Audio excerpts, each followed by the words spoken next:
cette histoire d'État islamique, d'un bout à l'autre, elle est bizarre.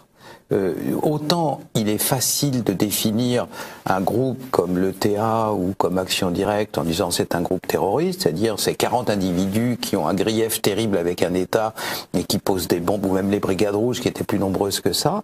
Vous avez des gens qui, pour une raison idéologique ou patriotique quelconque, veulent faire sécession, veulent la fin d'un État, etc.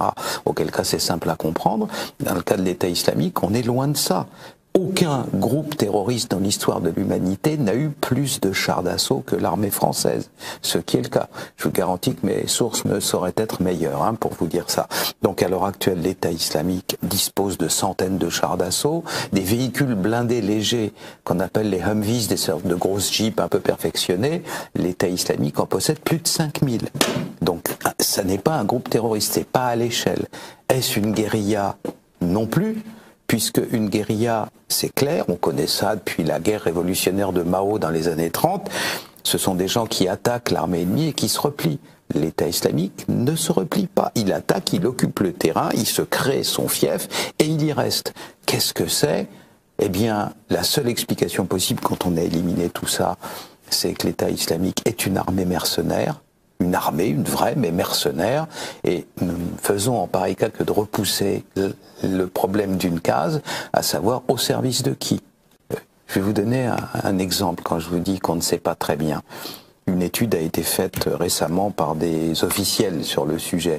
Vous avez une organisation qui s'appelle l'État islamique, qui fait des signes dans toute sa propagande d'absolue dévotion à l'islam, et c'est pour l'islam et sa pureté qu'ils égorgent, soi-disant, les individus qui brûlent des enfants vivants, etc. Une analyse a été faite biographique extrêmement précise des 50 du sommet de l'État islamique. Il n'y a pas un seul islamiste parmi eux.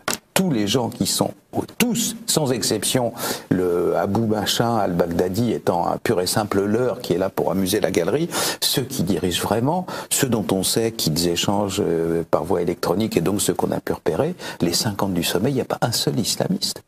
Qu'est-ce que c'est que ce truc-là? C'est un peu Canada Dry quand même, ça ressemble à l'alcool, ça a le goût de l'alcool, mais c'est pas de l'alcool.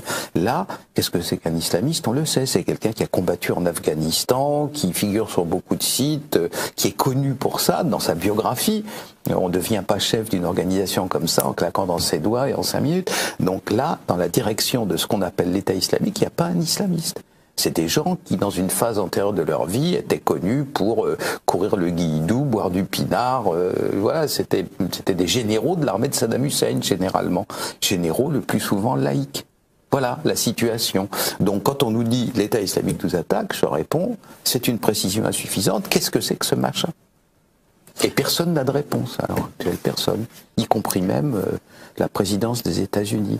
Je vous signale qu'il n'y a pas si longtemps de ça, en décembre 2014, interrogé par le Congrès, vous savez qu'on ne peut pas mentir, on témoigne sous serment, le général commandant toutes les troupes américaines au Moyen-Orient, interrogé sur ce que c'est que l'État islamique, il répond au Congrès, nous ne comprenons même pas le concept.